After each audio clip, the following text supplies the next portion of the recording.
To my YouTube channel. कैसे हैं आप सब? I hope all are you well. So friends, आज की इस वीडियो में हम 6 सितंबर जो natural science D plus B teacher का एग्ज़ाम हुआ उसके कैसा पेपर रहा, कैसा आया, उसके रिव्यू के बारे में जानेंगे। तो जो फ्रेंड्स एग्ज़ाम आ रहा है, जैसे कि बाकी सारे एग्ज़ाम्स की बात मैंने की थी कि जो पीछे एग्ज़ाम्स हुए हैं उस हिसाब से पार्ट 1 जो इजी आ रहा है सेम ऐसे इसमें भी आया है। पार्ट 1 इजी आया। बात करें पार्ट 1 में जो 5 सब्जेक्ट्स हैं, जीके तो बहुत वास्ट है, तो उसका कुछ हम कह नहीं सकते कहाँ से आया, कैसे आएगा, तो उसको तो अगर हम साइड में रख भी दें। तो अगर इंग्लिश की बात करें तो इंग्लिश इजी थी, ठीक है। तो एक दो क्वेश्चंस थोड़े से थे, जैसे वो पेडागोजी टाइप के कुछ थे, सुनने में आ रहा है कि ऐसे क्वेश्चंस थे, एक या दो की बात ही है बस। बाकी तो ऑल ओवर ईजी था। हिंदी भी ईजी था, ठीक है। मैथ्स कैलकुलेटिव था, रीजनिंग कैलकुलेटिव था, बट ईजी था। अब बात करें कि पेपर 2 की, पेपर 2 जो था इट वाज क्वाइट, मतलब इजी मॉडरेट दोनों तरह के क्वेश्चंस थे, टफ नहीं थे।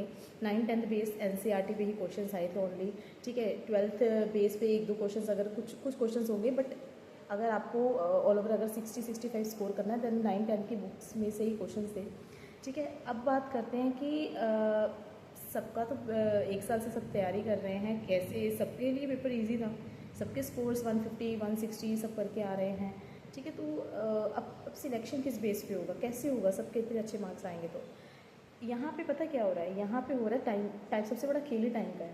टाइम जिसने मैनेज कर लिया ना, जो पेपर के एंड तक पहुँच गया, और पेपर के एंड के जो 10 सबसे बड़े अच्छे क्वेश्चंस है पेडागोजी वाले, जिस टीचिंग वाले जो हम कर सकते हैं, ठीक है। जो हलवा क्वेश्चन जिसको हम कहते हैं, जो सीटेट में हमने किए हैं, वो सबसे एंड में होते हैं 10 क्वेश्चन। वो अगर क्वेश्चंस तक पहुँच गए और पूरा पेपर अटैम्प्ट कर लिया ना, तो समझिए, और आपके स्कोर अगर इसमें अच्छे बन रहे तो समझिए आप सेफ स्कोर में हैं।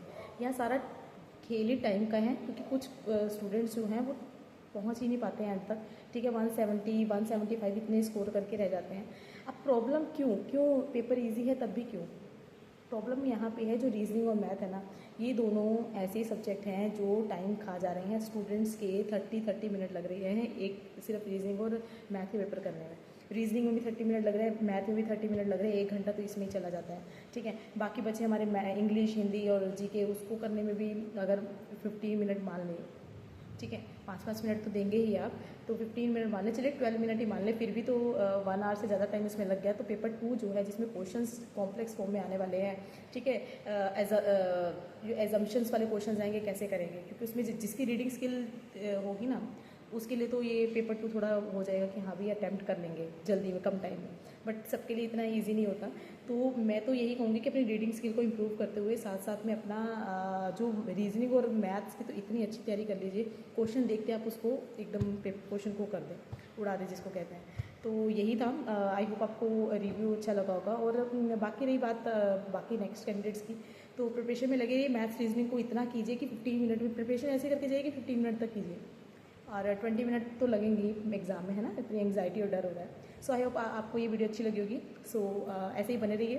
Thank you.